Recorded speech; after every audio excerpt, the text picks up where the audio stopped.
Bonjour à toutes et à tous.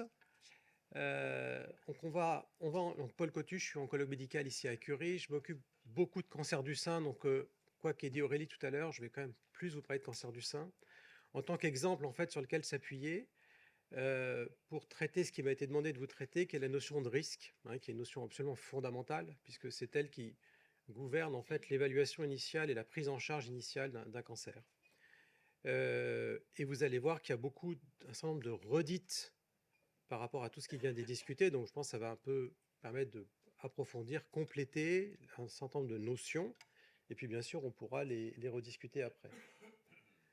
Donc, on va parler de plusieurs choses et on va aussi reprendre des définitions pour être sûr de partager un langage commun et bien de savoir de quoi on parle. Donc, sur qu'est-ce que le risque, la rechute. Alors, Pauline l'a très bien traité, ça permettra de le mettre en perspective. Et puis, une fois qu'on a défini ça, il y a évidemment une question fondamentale, c'est comment est-ce qu'on évalue le risque? Et l'évaluation du risque de rechute, c'est ce qui va gouverner fondamentalement l'ensemble de la stratégie de traitement qu'on met en place au moment où on prend en charge un cancer. Alors, je vais m'appuyer sur l'exemple du cancer du sein, mais ce raisonnement est absolument général en cancérologie. On va parler un tout petit peu de traitement, et plus que, évidemment, je ne vais pas vous faire un catalogue des outils thérapeutiques, ce n'est pas à mon avis l'intérêt, mais plutôt des concepts qu'on utilise pour décider de telle ou telle variété, de telle ou telle classe thérapeutique, toujours en s'appuyant sur le cancer du sein. Et puis quelques éléments de recherche, vous verrez, qui permettent d'illustrer aussi un peu les questions qui se posent, parce que vous le savez mieux que personne, on ne guérit pas tous les cancers. Et si on ne guérit pas tous les cancers, c'est qu'il y a donc des sujets de recherche. Et je vais vous montrer quelques exemples de ce qu'on fait à Curie, sachant que vous allez aussi avoir toute la journée qui va être consacrée à toute une partie de ces questions-là, hein. Alors, de quoi on parle? On parle de risque. Alors, qu'est-ce que le risque? Le risque, c'est un chiffre, hein. C'est un chiffre, et comme toujours, les chiffres, c'est difficile parce que ça donne une vision qui est une vision globale. Donc, on se situe dans un ensemble de cas possibles dans lesquels on va définir une probabilité, c'est ça qu'on appelle le risque, ou un pourcentage, si vous voulez, qu'il se passe quelque chose. Donc le risque, c'est dans une situation médicale donnée et identifiée, la probabilité que dans un temps T, et cette notion de temps, je vais y revenir aussi, elle est absolument fondamentale, hein, le risque n'est pas une notion qui est constante. Elle est valable au moment où on l'évalue et elle peut fluctuer au fil de l'évolution. Et ce risque donc se traduit sous forme d'un chiffre, et j'ai pris un exemple ici. Vous voyez, on a un diagnostic de cancer, et qu'est-ce qu'on appelle le risque? C'est par exemple la probabilité de 8% que dans les 15 ans qui suivent le diagnostic du cancer, il arrive quelque chose. C'est ça qu'on appelle risque. Et après, on va voir un peu le raffinement de ça. Comment ça doit se comprendre?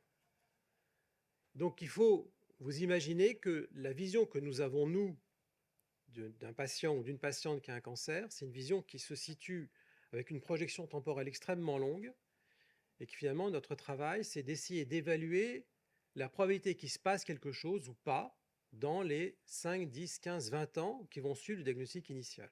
Donc, va se passer ce temps-là, et on essaye de voir au fond, au loin. Qu'est-ce que ça veut dire 8% de risque de rechute dans les 15 ans? Ça veut dire que vous prenez 100 personnes qui ont la même maladie, diagnostiquées au même moment, et les outils qu'on va mettre en place nous permettent de dire, parmi ces 100 personnes, 8 vont présenter un épisode qu'on appelle rechute dans les 15 ans suivant ce diagnostic. C'est ça que ça veut dire le risque. Ça ne veut pas dire que chaque personne a 8% de chance de rechuter, ça ne veut absolument rien dire. Ça veut dire que sur les 100, il y en a 8 qui ont ce risque-là, et les 92 autres ne rechuteront pas.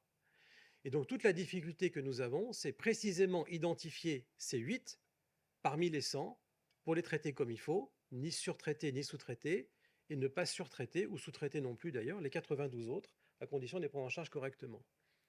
Et l'autre élément qui est absolument fondamental à comprendre, j'y reviens, c'est bien cette notion de temporalité.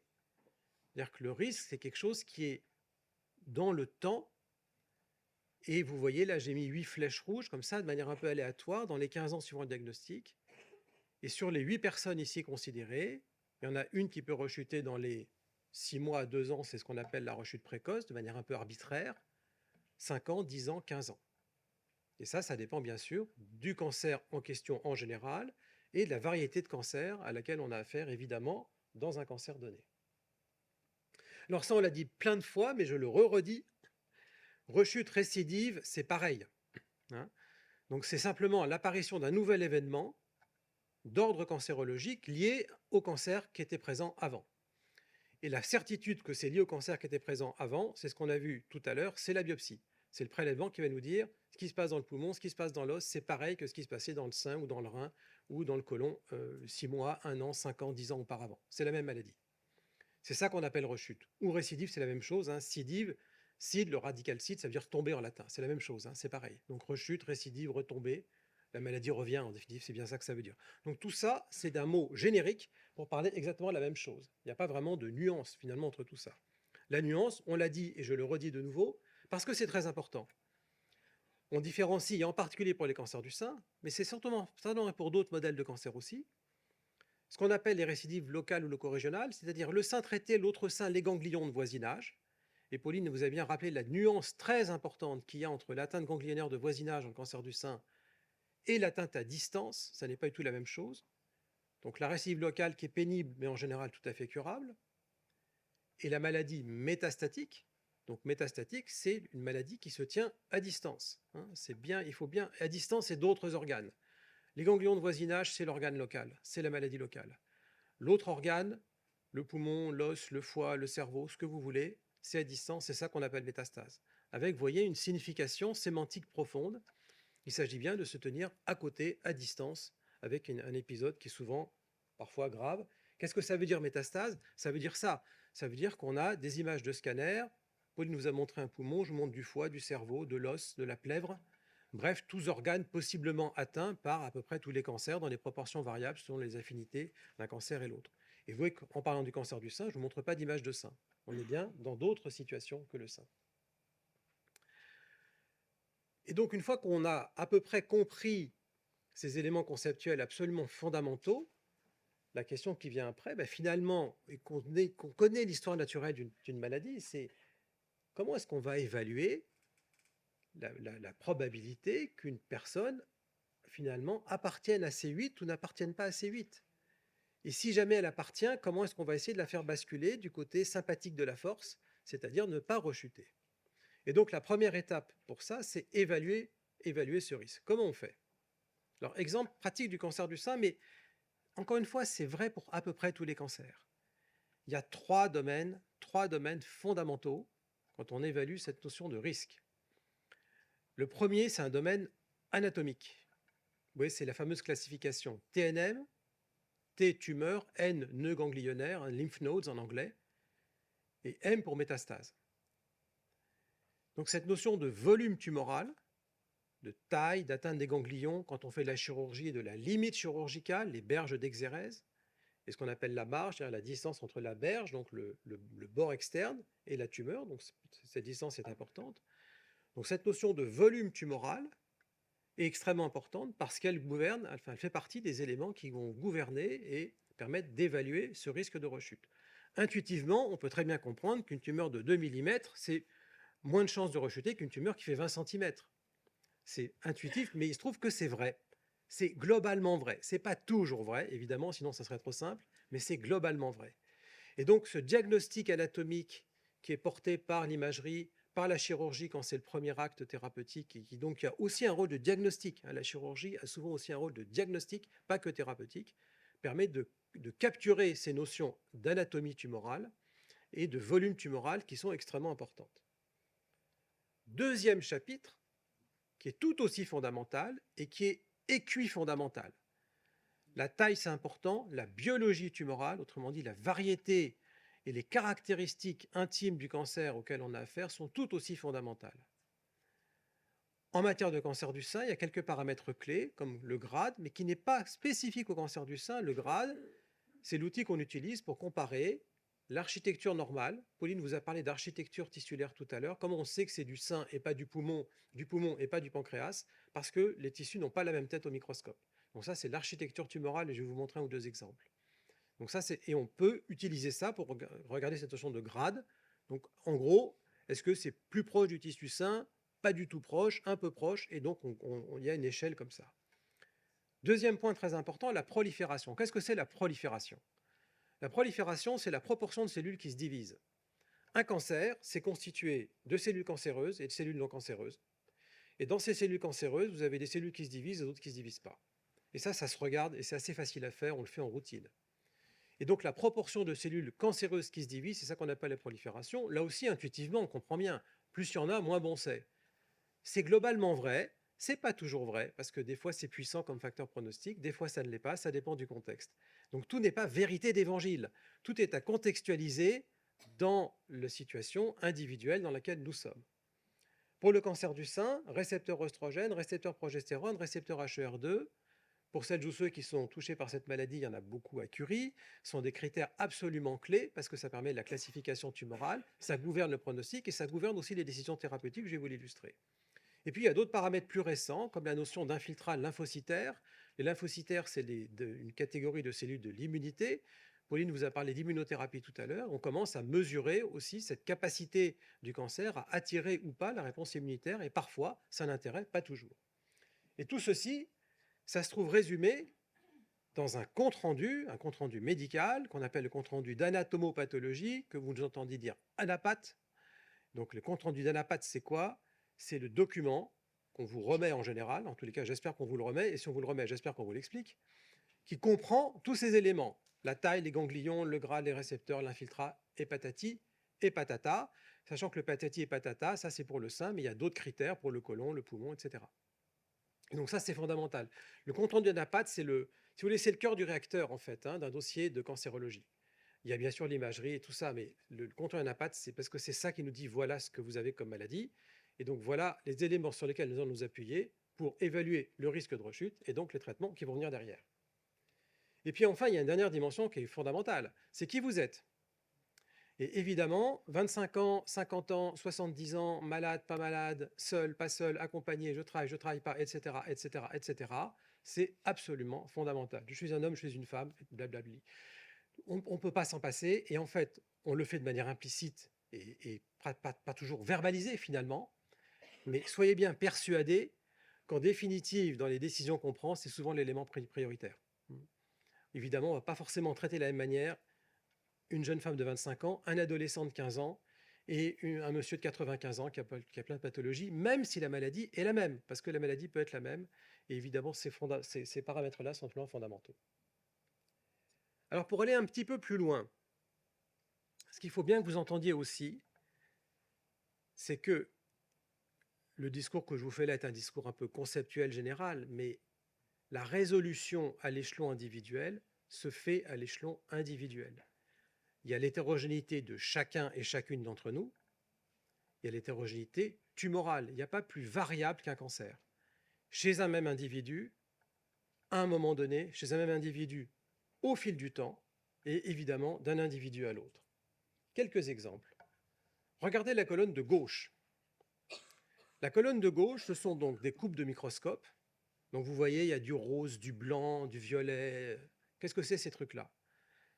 Donc, qu'est-ce que c'est une coupe de microscope? On prend du tissu, en général on le fixe dans ce qu'on appelle de la paraffine, c'est comme de la cire de bougie, qui a l'avantage de rendre le tissu stable et de pouvoir le découper en tranches fines.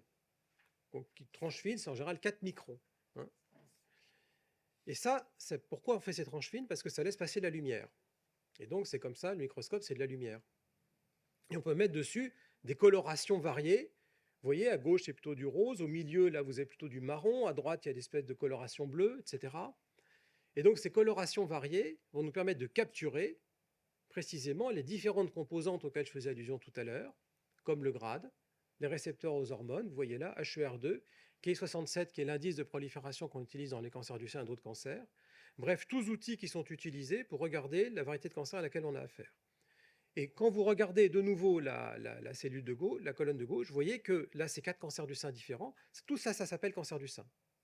Mais ce sont des cancers du sein différents.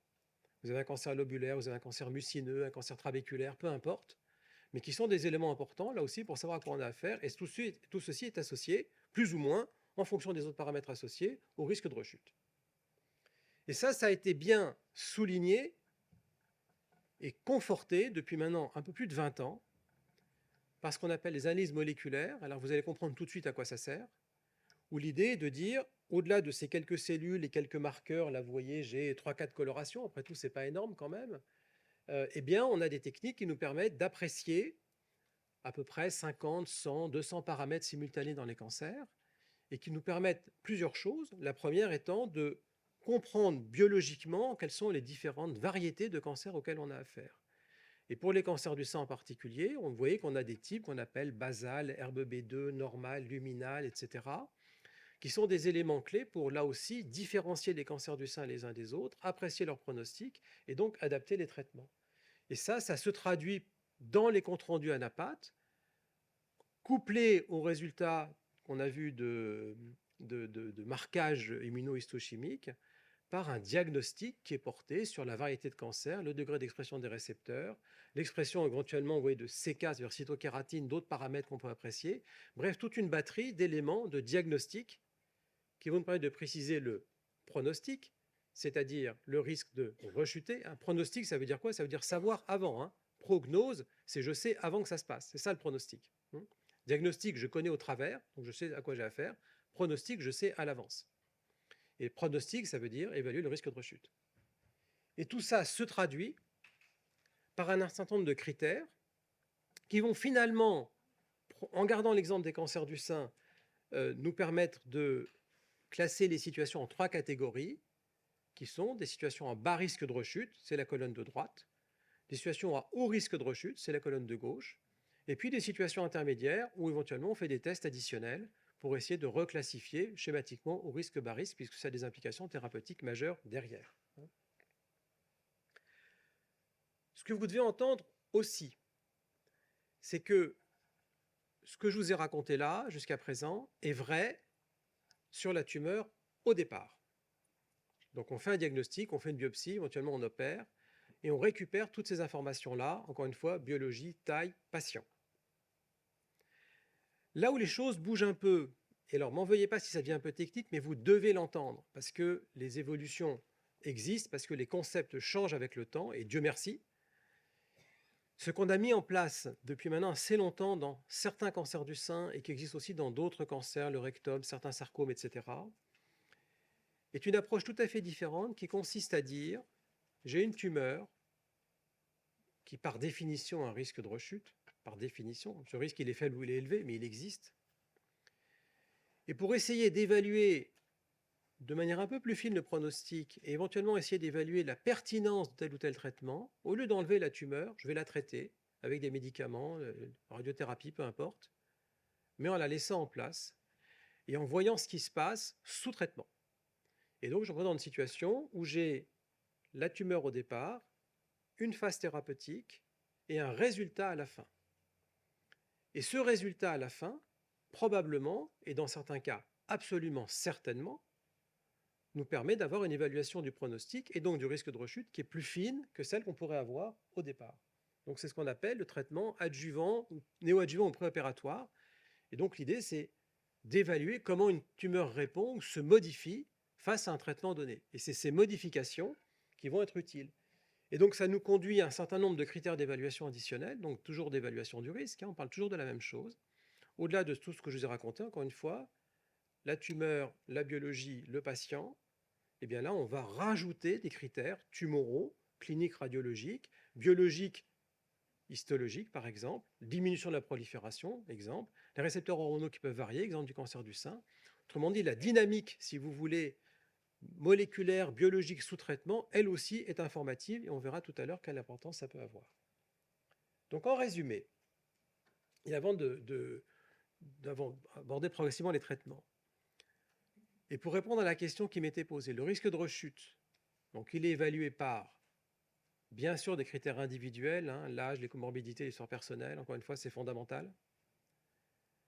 Ce que j'ai appelé des critères statiques initiaux, donc j'ai la tumeur au départ, je la regarde, et puis dans certaines indications, je la traite avant de l'opérer, et je regarde ce qui se passe, et ça me rajoute des éléments, souvent extrêmement précis et puissants, en matière de pronostic. Alors toujours pour garder bien les choses en tête, et vous allez voir qu'on va reparler de quelque chose qu'on a évoqué tout à l'heure, et je vois les questions qui arrivent là sur ces aspects-là. Qu'est-ce que c'est le risque finalement? De quoi on parle? En fait, il faut bien comprendre que, et on parle bien de rechute, c'est-à-dire la rechute, c'est il y a eu un traitement, diagnostic, traitement, et une phase sans rien. Et puis il y a un troisième épisode qui est je rechute.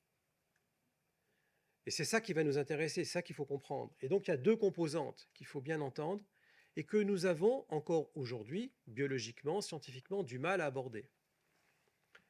La première, c'est est-ce que ces fameuses cellules qui sont susceptibles de revenir ou de se réveiller un jour existent vraiment? En fait, aujourd'hui, on sait très peu le dire. Il faut bien le savoir. C'est-à-dire que quand on vous parle d'une probabilité, ça masque notre incapacité à diagnostiquer finement la présence ou l'absence de ces cellules-là. C'est comme ça, il faut faire avec. Deuxième point très important, si ces hypothétiques cellules existent, est-ce qu'elles ont la capacité de se réveiller un jour? On peut tout à fait vivre avec des cellules dormantes 35 ans de sa vie et ça pose aucun problème. On ne le sait jamais de toute façon. Et nous avons tous, tout autant que nous sommes, des cancers en nous qui vivent et qui meurent spontanément, tous les jours. C'est physiologique. Et puis un jour, ça échappe, on ne sait pas très bien pourquoi. Mais donc ça, il faut bien le savoir. Évidemment, le risque que ça arrive est plus important si on a un épisode de cancer avéré. Et donc ça fait appel à une notion, qui est la notion de dormance cellulaire. Hein. Les cellules dorment, une espèce de métaphore à deux balles. Les cellules dorment. Mais c'est vrai en même temps. Et on parle, si on veut être plus savant, on parle de quiescence. Si vous voulez un mot un peu plus soutenu, c'est plus élégant, n'est-ce pas?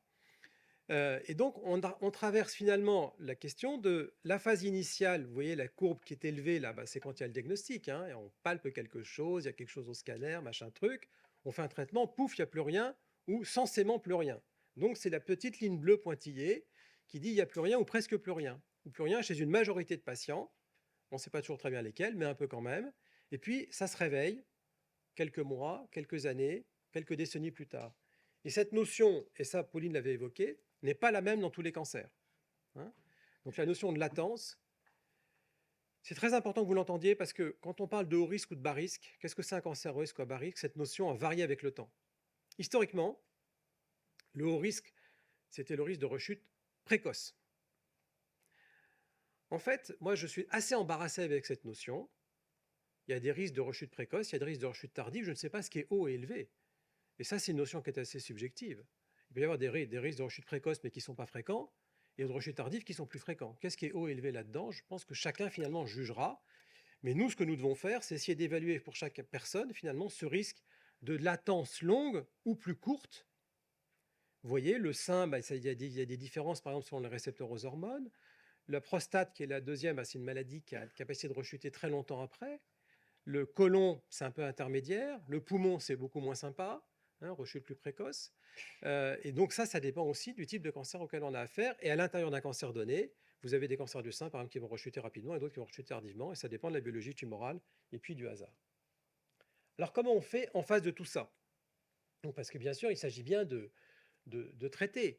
Et encore une fois, la question est, puisqu'on m'a enlevé mon cancer à un moment ou à un autre, en général, c'est pourquoi on fait quelque chose. On fait quelque chose parce qu'il y a tout ce que je viens de vous raconter. C'est-à-dire la limite que nous avons en termes de diagnostic et de connaissances à vous assurer, et donc nous assurer aussi, parce que c'est quand même plus sympa de dire à quelqu'un au revoir et merci, tout va bien, vous n'avez plus besoin de moi, que revenez tous les 15 jours. Donc, pourquoi rajouter de traitement? Parce qu'on a une incertitude. Et donc, ce qu'on traite, c'est notre incertitude. L'incertitude individuelle, c'est le risque de rechute, c'est la probabilité de rechuter, ce qu'on dit depuis le début. Et c'est comme ça. Et donc aujourd'hui, voilà ce qu'on peut faire avec les outils que nous avons. Vous allez voir au long de la journée les perspectives qui sont en développement pour essayer de raffiner et réduire progressivement cette question pour la résoudre. Est-ce qu'on pourra le faire un jour? Peut-être par secteur, peut-être pas dans d'autres. On verra bien au fil du temps. Et donc les traitements, à quoi ça sert? Ça sert à réduire le risque. L'annuler, très bien. OK.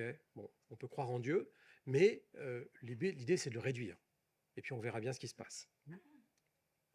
Donc le traitement du cancer du sein, par exemple. Mais je pourrais enlever ça et mettre n'importe quoi d'autre. Ça dépend du risque de rechute locale. Le risque de rechute locale, ce n'est pas le même que le risque de rechute à distance, pas forcément. Ça dépend aussi de l'efficacité attendue des traitements. Je peux avoir des traitements, mais qui ne marchent pas très bien. Il faut un traitement très bien toléré qui ne marche pas très bien, un traitement très bien toléré qui marche très bien, des traitements qui sont l'enfer et qui marchent très bien aussi. Et donc ça après, c'est une discussion.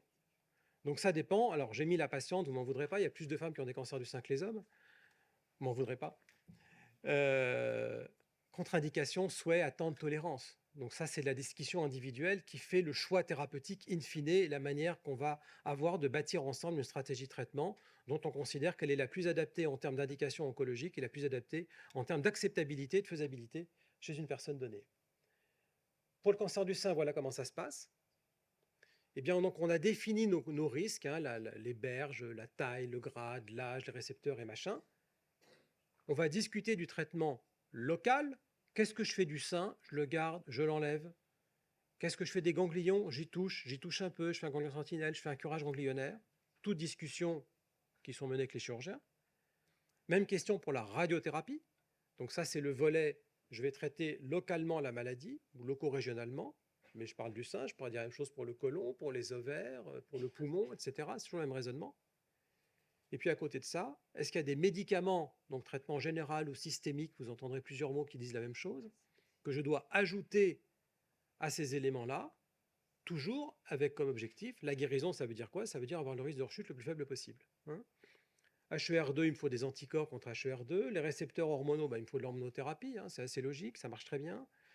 Les critères un peu généraux, c'est plutôt les indications de chimiothérapie. Il y a maintenant des indications pour thérapie ciblée qu'on peut rajouter selon un certain nombre de critères plus ou moins associés.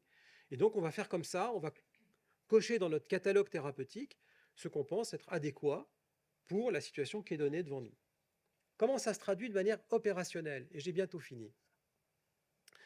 On part d'une tumeur, il y a un diagnostic de cancer à un moment ou un autre, et quand il y a ce diagnostic, on fait plusieurs choses. Alors, il y a des biopsies, hein, on a parlé, reparlé, il n'y a pas de... Quand j'étais jeune interne, il y avait un petit dicton qui était pas d'histo, pas de chimio. Qu'est-ce que ça veut dire ce truc-là? Ça veut dire que si vous n'avez pas d'examen histologique, donc d'examen qui vous montre par A plus B au microscope que c'est bien un cancer, pas juste une radio, on ne peut pas faire des traitements, souvent très délétères, sans avoir un diagnostic formel. Donc on fait des biopsies. Et on fait le bilan. Le bilan, c'est le PET scanner, la biologie, et encore une fois, qui vous êtes.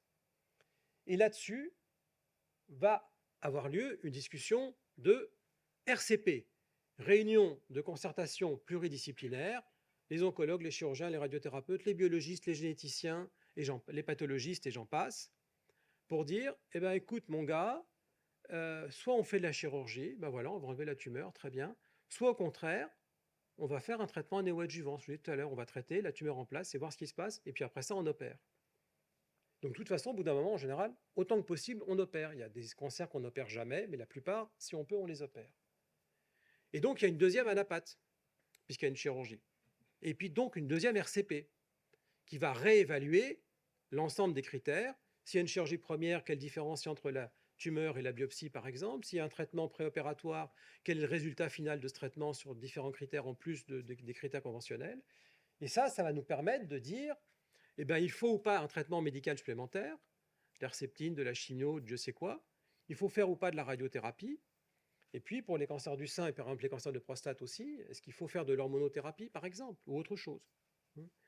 Et toute la phase de l'après-cancer, ça c'est ce qui vous sera abordé en fin de journée, qui est absolument, absolument fondamental aussi. Et enfin, un dernier point que vous devez avoir entendu, c'est que ceci est séquencé. Autrement dit, pour chacune de ces étapes, il y a des temporalités qui ne sont pas les mêmes.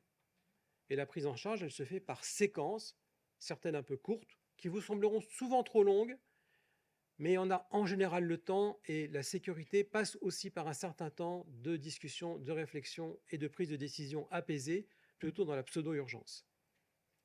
Les mois, un peu plus parfois de traitement, et puis parfois des années. Quand on parle d'hormonothérapie du sein ou de la prostate, c'est 5 ans, 10 ans. Donc ça peut être des années et des années de prise en charge, il faut bien l'entendre comme ça.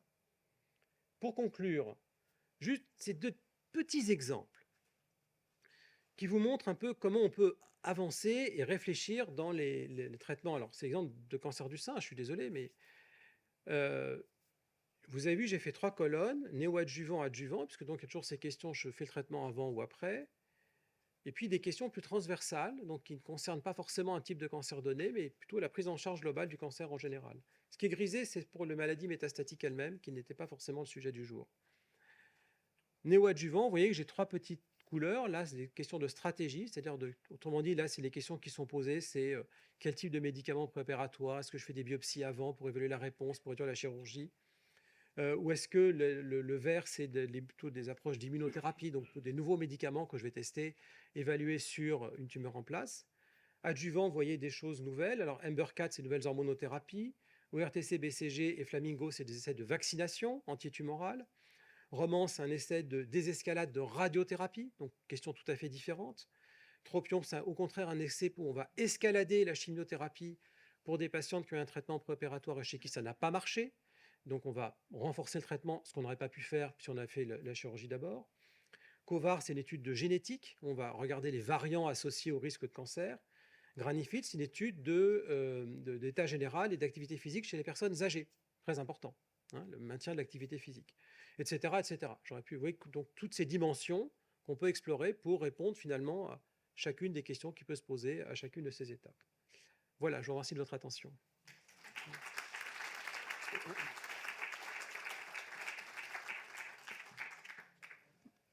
Alors, on a le temps pour des questions. S'il y a des questions dans la salle.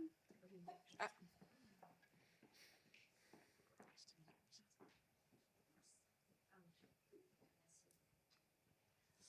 Bonjour à tous et à tous. Bonjour, docteur Coutu. Bonjour. Vous m'avez soigné. J'espère que j'ai bien compris votre exposé. Est-ce à dire que, bon, moi j'ai fini mes traitements en 2021.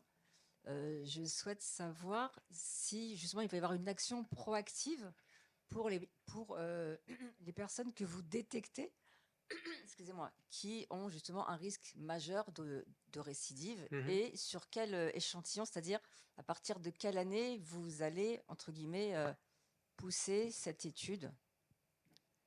Voilà. Je ne suis pas sûr d'avoir bien compris votre question. Voilà, ma question c'était de savoir, est-ce que, donc là vous dites qu'il y a à peu près 8 personnes sur 100. C'est un exemple parmi d'autres. Oui, c'est un exemple. Voilà. Voilà, hein. On va prendre cet exemple-là, moi je vais rester sur votre exemple. Donc 8 personnes sur 100 qui seront assujetties à une récidive. Est-ce que dans ces cas-là, donc il y a une action proactive de Curie, c'est-à-dire en se rapprochant de ces patientes-là, en disant il serait bien de refaire des tests? Non, c'est pas comme ça que ça se passe. J'ai pas été clair. Ça veut dire que j'ai pas été clair. C'est moi qui l'ai mal compris. Cette notion de risque, on l'évalue au début. Donc au début de la prise en charge. Et c'est ça qui va... Je vais prendre ça en fait. Hein. C'est cette notion de risque qui fait mettre en place des traitements en face du risque. Ce qu'on sait... prenons l'hormonothérapie, par exemple, dans les cancers du sein. Prenons cet exemple, je le connais bien, donc c'est plus facile pour moi d'en parler. L'hormonothérapie a pour objet de réduire la rechute, d'ailleurs locale comme à distance. L'hormonothérapie a un double effet sur la prévention de la rechute locale, du cancer contralatéral et de la rechute métastatique. Schématiquement, même quasiment toute patiente confondue, à partir du moment où il y a des récepteurs hormonaux, le fait de donner l'hormonothérapie va permettre, par exemple, de faire passer un pourcentage de 15-20 ou 20-30 à 5-6. Donc ça veut dire quoi? Ça veut dire que sur les 100 personnes qui auront un cancer du sein avec des récepteurs aux hormones, hypothétiquement, 30 ou 40 vont rechuter. Donc c'est très élevé. Nous, on considère que c'est très élevé. Hein. Alors ça peut être dans les 5 ans, dans les 15 ans, mais peu importe, vont rechuter. Et le fait de bloquer les œstrogènes va permettre de réduire cette proportion à 5-6. Et je n'exagère pas en disant ça. Hein. C'est le bénéfice majeur du traitement des cancers, ça reste l'hormonothérapie. Hein. En dehors de la chirurgie, bien sûr, mais sur le plan médical. Donc ça ne veut pas dire qu'on va s'adresser à une personne en particulier. Ça veut dire que chez un individu donné, répliqué X fois parce qu'il y a des situations similaires, le fait de donner l'hormonothérapie, chez la plupart de ces personnes-là, va être efficace. Ce qu'on ne sait pas, c'est les quelques pourcentages restants, donc les quelques individus restants chez qui ça ne marchera pas. Ça, aujourd'hui, on ne sait pas l'identifier à l'avance. Donc, on traite au début. Après ça, on suit.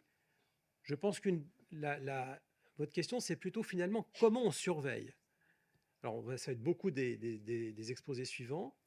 On peut ouvrir le débat si vous voulez, mais on y sera encore demain. Mais pourquoi pas, hein. Mais je pense que votre question, c'est plutôt ça en définitive. C'est comment on surveille le cancer du sein. Le seul examen qui est démontré comme ayant un bénéfice, c'est la mammographie. Hein. Ouais, mais ça va venir après, donc voilà. Mais la décision se fait au départ. On ne va pas chercher les gens après. Toujours. Oui. Pardon, oui, bonjour Françoise. Non, mais je voulais rebondir sur l'hormonothérapie. On se pose toujours la question de la durée du traitement.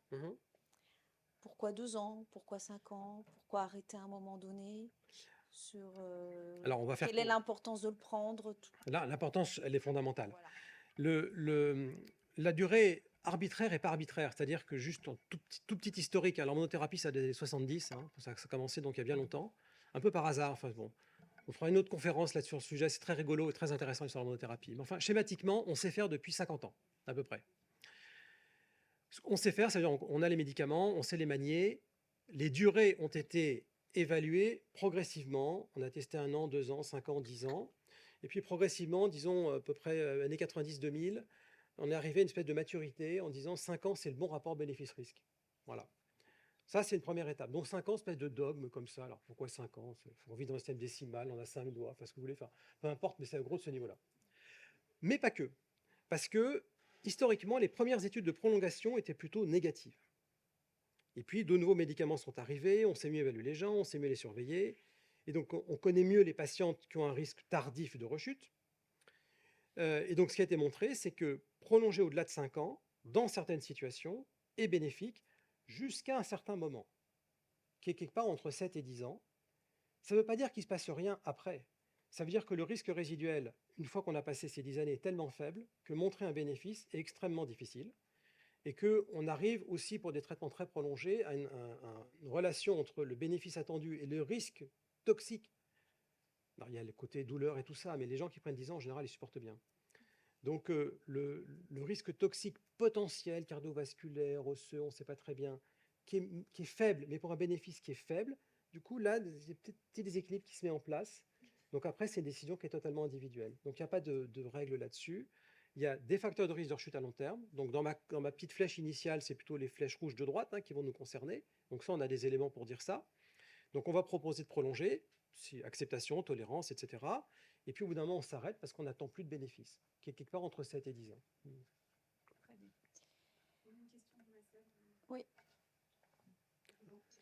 Oui, si j'ai bien suivi votre exposé, vous diminuez le risque de rechute oui. Par le traitement, enfin par l'ensemble des traitements. Par la stratégie de traitement. Voilà. Absolument. Hein?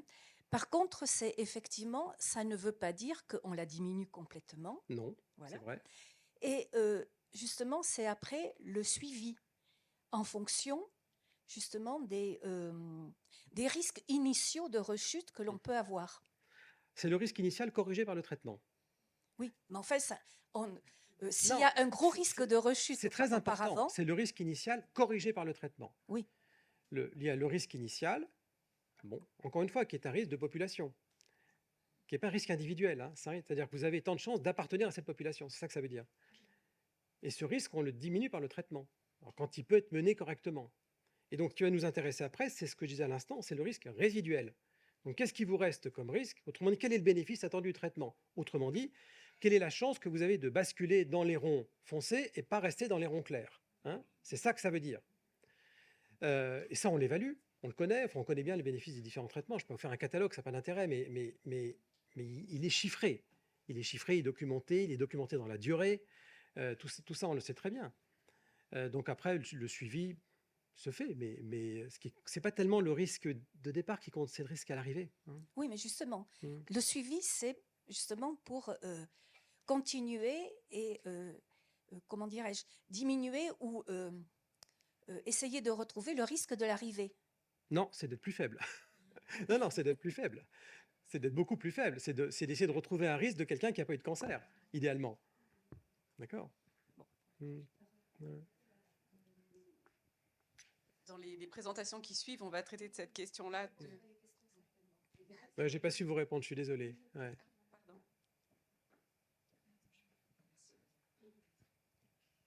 Bonjour docteur. Bonjour. Moi, je voulais revenir sur l'Herceptine et la question, c'est pourquoi certaines patientes n'ont pas le traitement et d'autres, oui.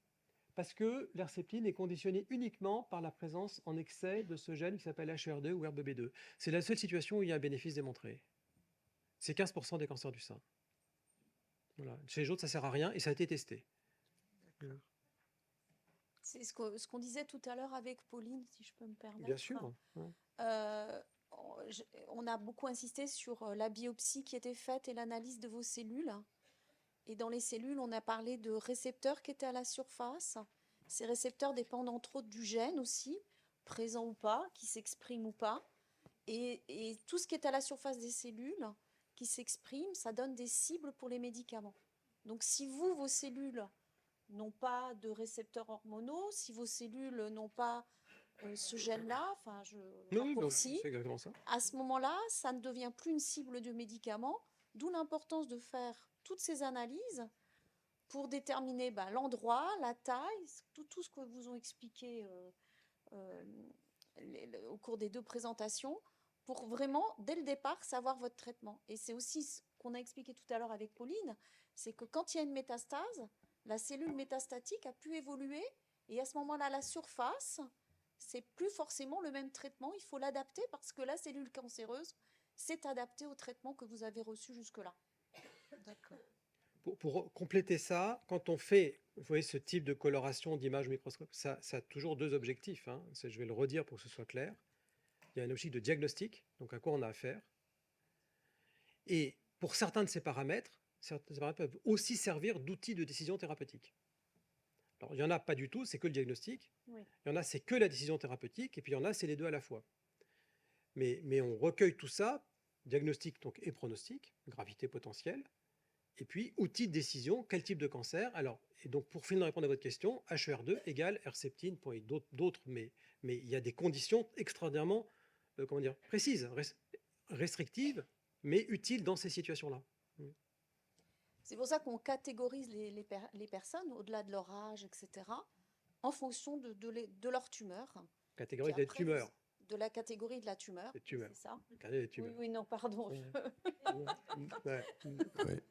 Ouais. Voilà, non, mais j'essaye de vous le redire. Monsieur. Oui, Ouais. merci. J'avais une petite question justement par rapport à cette notion de risque. Est-ce que vous avez étudié 2 populations similaires de gens qui ont eu un cancer et de gens qui n'en ont pas eu? Et est-ce que le taux de récidive correspond au taux de cancer d'une population qui n'aurait pas eu de cancer? Pour avoir récidive, il faut qu'il y ait eu un cancer. Je suis bien d'accord. Mais ce que je veux dire, c'est s'il y a récidive, on a un taux de récidive. Oui. Et comment le comparer à une population qui n'a pas eu de cancer? Est-ce qu'il est très supérieur? C'est ça que je veux dire. Est-ce que le risque, finalement, de faire un second cancer, même si c'est une récidive, est très supérieur à une population? Alors, je pense que votre question s'applique au second cancer. Absolument. D'accord. Uniquement au risque de deuxième cancer. Alors, ça dépend quoi? Ça dépend quoi et ça dépend là aussi du temps. C'est-à-dire que, encore une fois, le risque n'est pas constant au fil du temps. Globalement, le fait d'avoir un cancer hors prédisposition génétique, donc, parce que, encore une fois, la plupart des cancers sont dits sporadiques, c'est-à-dire qu'ils ne sont pas liés à une prédisposition héréditaire, BRCA, P53, etc. Donc, globalement, le fait d'avoir un cancer augmente un peu le risque, pas beaucoup. Et en fait, c'est assez difficile à chiffrer. Le fait d'avoir un cancer du sein, par exemple, hors prédisposition, augmente un peu le risque de deuxième cancer du sein, mais ce risque n'est pas constant. Hein. Il diminue en fait au fil des années, il monte un peu, puis il diminue. Le côlon, je ne sais pas très bien. Si le fait d'avoir un cancer du côlon augmente le risque de faire un deuxième cancer du côlon, par exemple. Ça dépend pareil des cas. Ouais. Donc, en fait, c'est assez modeste. Et je ne pense pas que ça... Enfin, Mais alors, genre de qu'est-ce recommandation. qui fait que finalement, on suit plus quelqu'un qui a eu un cancer? Avant tout, pour la crainte des métastases. Soyons clairs. Donc, mais Voilà. si le taux n'est pas supérieur, finalement... Non, mais pour avoir métastase, il faut que vous ayez eu un cancer avant. Voilà. Sinon, vous rentrez dans une maladie cancéreuse par la maladie métastatique, mais alors c'est un autre débat. Hein. Ce n'est pas le sujet. Merci beaucoup pour cet exposé qui était vraiment très intéressant sur la rechute. Moi, j'ai une question un peu, mais alors vraiment b.a.-ba. Quand on va faire les soldes, moi, franchement, si c'est pas 30% ou plus, je regarde même pas l'étiquette. En fait, ce que je veux juste dire par là, c'est 30% de moins. 30% en moins. Ouais. Non, Et donc, en sûr. fait, ce que je veux juste dire par là, c'est que, comment est-ce que vous parlez de ce risque? C'est-à-dire qu'en fait, là, on a bien compris plein de choses, mais finalement, quel est le niveau de risque, entre guillemets, quel est le chiffre à partir duquel vous pensez qu'il faut soigner? Et est-ce que nous, on comprend, est-ce qu'on a besoin de comprendre finalement la valeur de ce chiffre? Si on reprend l'exemple du 8%, par exemple, est-ce que ce 8% de risque de rechute est un risque, entre guillemets, que vous estimez relativement élevé qui va faire en sorte que vous allez me proposer un traitement, par exemple? Mais est-ce que moi, 8%, ça me paraît gros? Peut-être pas, en fait. Donc, en fait, est-ce que vous avez dans votre pratique enfin, comment expliquer ces chiffres éventuellement, est-ce qu'il y a des bornes à connaître pour se dire, ben, en médecine, pour un cancer, on estime que 8% ou 10%, c'est un risque relativement important ou pas? Je pense pas que ce soit nous de le dire, en fait. Je pense que chacun peut apprécier à sa propre aune personnelle ce il ou elle considère comme étant un risque élevé. Et chacun peut apprécier aussi, quand on peut le chiffrer à peu près, le niveau de bénéfice des traitements, ce il ou elle est prêt à accepter ou à souhaiter comme bénéfice. Souhaiter, je reviens à votre question, madame, je suis désolé, ça veut dire changer de couleur de rond. Hein. Et en fait, beaucoup d'études ont montré que le degré d'acceptation était extrêmement bas, c'est-à-dire que des bénéfices de 0,5 à 1%, que nous on considère comme négligeables, peuvent tout à fait justifier une demande de traitement. Et ce qu'on entend très bien, après, les gens choisissent.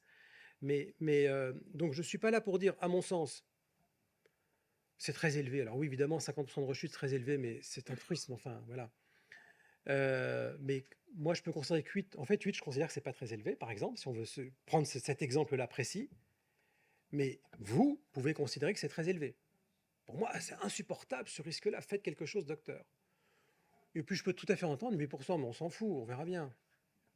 Et puis voilà, la vie sera ce qu'elle sera. Et ok, très bien. Il faut juste que vous soyez informé, que vous ayez entendu comment nous, on évalue les choses, que vous ayez entendu ce qu'on attend potentiellement comme bénéfice des traitements, et on décide ensemble. Enfin, vous décidez. Nous, on propose, hein, vous décidez.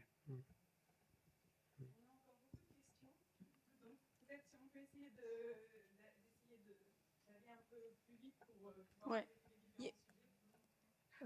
Bonjour, merci pour cet exposé très intéressant. Ça se trouve, ça va pas être une question parce que je sais pas si ça va être le sujet aujourd'hui, mais allez-vous parler des pourcentages et des risques de rechute dans le cas des cancers génétiques aussi ou pas du tout? Parce que moi, j'ai jamais entendu parler de qu'il y a une ces session 8. particulière là-dessus. Ouais. Ça change pas grand-chose en fait. Hein. Ah bon? Le problème de la génétique, si vous voulez, la prédisposition, c'est un peu la question de monsieur tout à l'heure, c'est le risque de deuxième cancer.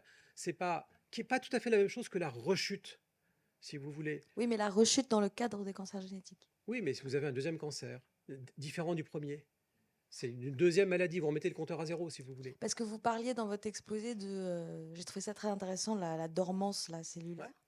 Et en fait, moi, ce que j'ai compris, c'est que dans le cas des cancers génétiques, on peut ne jamais déclarer un cancer. Absolument.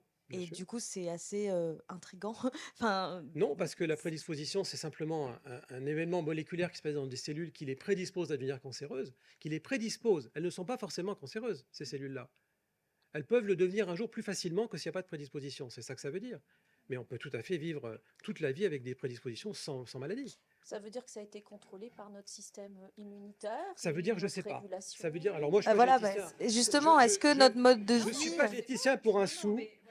est-ce que notre mode de vie joue du coup? Est-ce que Mais sûrement. Mais après, qu'est-ce que vous voulez que je vous dise? bah, c'est On ne peut pas le très chiffrer, ça. incertain, quoi. On C'est ne peut pas très le chiffrer. incertain. D'accord. Donc, oui, Merci. manger, bouger.fr, Merci. tout ce que vous voulez, c'est très important pour tout le monde. Mais pour répondre à cette question précise, qui n'est pas la question du jour, vraiment c'est une question différente, mais pourquoi à prédisposition égale, il y a des patients qui font un cancer et d'autres pas? La réponse est point d'interrogation. Dans ce point d'interrogation, vous avez plusieurs composantes qui sont, oui, le mode de vie, l'âge, sûrement, les expositions individuelles, professionnelles et autres, et puis certainement un grand nombre de facteurs génétiques additionnels, qu'on appelle les risques polygéniques, qui sont les fluctuations génétiques individuelles autour desquelles va tourner cette prédisposition et qui va faire qu'on a plus ou moins un risque de développer un cancer un jour. Donc c'est très multifactoriel. Est-ce qu'aujourd'hui on a la maîtrise de ça? La réponse est non. Je crois qu'il va falloir qu'on laisse la place, mais ouais. Non, il y a la pause là. Il n'y a pas la pause là? On va aller chercher les cafés, on va continuer à discuter. Ouais. Voilà.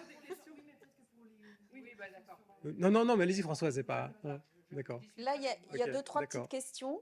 Je peux. Bonjour, merci madame. pour les explications très claires. J'ai une question par rapport aux hormonothérapies, surtout à la résistance. Est-ce que vous pouvez dire un mot sur le potentiel des SERD? Les CERD, Des SERD, oui. les nouveaux CERD. Bon, question très spécifique. Pour ceux qui ne connaissent pas, Selective Estrogen Receptor, donc SERD, downrégulateurs ou dégradeurs, qui sont des médicaments à la fois anciens et nouveaux, c'est une nouvelle génération qui ont pour objet de schématiquement détruire le récepteur aux oestrogènes, dont vous avez compris que c'est un élément important du cancer du sein. Alors, le développement actuel de ces médicaments est motivé par l'existence de mutations dans le gène du récepteur aux oestrogènes. Alors, sans rentrer dans le détail biochimique et tout ça, peu importe, mais qui ont pour principe, disons, d'être plus efficaces que les hormonothérapies conventionnelles. Alors, oui et non. Il y a des situations où le bénéfice est démontré pour les patients qui ont des métastases, donc métastases avérées, donc qui ont déjà rechuté, qui ont des métastases XYZ, on s'en fiche, et qui sont porteurs d'une mutation du gène. Donc, qui sont des mutations qui entraînent des résistances aux hormonothérapies classiques. Ces médicaments-là marchent mieux. Pas chez tout le monde. À peu près 40% des gens en bénéficient. Mais en revanche, quand ils en bénéficient, ils semblent en bénéficier très longtemps. Donc ça, c'est très intéressant. Ce qu'on ne sait pas, c'est pourquoi. Comme toujours, il y a des limites à notre connaissance. Et on est là aussi pour la partager. Pourquoi mutation égale et médicaments égales? Il y a des gens chez qui ça marche et d'autres chez qui ça ne marche pas. Mystère et boule de gomme. Ça, c'est la recherche future, puisque ces éléments-là, on vient de les avoir. Donc ça, c'est pour les patients, cas particulier, métastase et mutation. Après, à la phase précoce, c'est-à-dire quel est le rôle des SERD éventuels pour éviter les rechutes, donc augmenter l'efficacité des hormonothérapies actuelles, les études sont en cours. On aura les résultats dans 3 à 5 ans. Donc, il faudra revenir. Bon. Il va falloir... oui. Ouais. Alors, pour changer un petit peu du cancer du sein, lorsqu'il y a retrait de la tumeur dans le cancer ORL, sans traitement après la chirurgie, signifie-t-il qu'il n'y a pas de risque de rechute? Alors, je ne connais rien au cancer ORL, mais je vais répondre de manière intuitive. En général, le raisonnement est toujours le même. C'est-à-dire que si on considère qu'on peut enlever la tumeur, on l'enlève. Et si on ne fait rien après, c'est qu'on pense qu'il n'y a rien à apporter après. Donc, ça veut dire que probablement le risque de rechute est faible. Voilà. On n'est pas à 8%. J'en sais rien parce que je ne connais pas les chiffres en ORL. Mais pas de traitement derrière, ça veut dire pas de radiothérapie, pas de thérapie ciblée, pas de chimio. Ça veut très certainement dire que c'est une tumeur localisée où on considère que la chirurgie suffit et que même s'il y a un risque de rechute, il est trop faible pour que les traitements apportent quelque chose. Et puis, il y avait sur le cancer triple négatif, les traitements adjuvants réduisent-ils finalement le risque? Ça me semble important, ou seulement de façon très limitée? Eh ben, on ne sait pas puisqu'il n'y a jamais eu d'étude qui a comparé dans les cancers triple négatifs, je fais ou je ne fais pas le traitement adjuvant. Donc en fait, pour les cancers triple négatifs, la seule chose qu'on sait, c'est que globalement, ce sont des tumeurs au stade précoce qui vont beaucoup mieux que ce que tout le monde pense, mais chez qui on fait quasiment toujours une chimiothérapie. La question qui se pose aujourd'hui est celle de l'apport de l'immunothérapie, qui est probablement réelle, mais modeste, chez un certain nombre de patientes, et qui s'évalue par ce que je vous disais tout à l'heure, c'est-à-dire l'approche néoadjuvante. Autrement dit, je fais la chimio et l'immuno avant d'opérer, et c'est comme ça que je quantifie le bénéfice. Donc la réponse, c'est pour les chimiothérapies standards, on n'en sait rien, ça n'a jamais été comparé. Pour l'immunothérapie, probablement chez un petit nombre de patientes. Bah, merci beaucoup. Moi, je me pose une question sur le néoadjuvant. Je n'ai pas très bien compris. Dans quel cas est-ce que c'est dans un cas de grand risque? Parce qu'on évalue à ce moment-là l'effet Le traitement. Oui, je vais vous répondre précisément. Ouais. Après l'opération, c'est ça? Oui. Alors, aujourd'hui, donc pour spécifier l'exemple général que j'ai tout à l'heure et répondre à Françoise Appiou, pour les cancers du sein, les deux indications formelles et formalisées de traitement néoadjuvant sont les cancers triple négatifs de plus de 2 cm ou avec une atteinte ganglionnaire avec immunothérapie, parce qu'on a prouvé que c'était mieux de le faire avant et que redresser le traitement après la chirurgie était bénéfique chez les patientes qui ne répondaient pas. Et c'est vrai aussi pour les cancers du sein, ça c'était pour vous madame, avec une expression de HER2. Pourquoi c'est comme ça? Parce que, et donc là aussi, traitement néoadjuvant, chimiothérapie, ciblage HER2, ça marche, on est content, ça ne marche pas, on rajoute de la chimio. Et donc on redresse le pronostic. Les gens vont mieux, rechutent moins fréquemment. Pourquoi c'est comme ça? Parce que historiquement, en fait, ces cancers-là, triple négatifs et HER2, sont les cancers à plus haut risque de rechute. Donc beaucoup plus que les autres, et en particulier de rechute précoce. Et qui dit rechute précoce dit souvent rechute un peu plus grave. Donc c'est pour ça que d'abord qu'on a généralisé les chimios pour ces cancers-là, et qu'on est ensuite passé à l'étape néoadjuvante quasi systématisée, parce qu'on rajoute une information et on enrichit le traitement de manière à augmenter le nombre de ronds bleus par rapport aux ronds clairs. Donc on réduit le nombre de ronds clairs parce qu'on adapte le traitement après la chirurgie. Donc une séquence en plusieurs temps, chimio, plus ou moins immuno, chirurgie, on voit ce qui se passe, je rajoute ou pas du traitement derrière.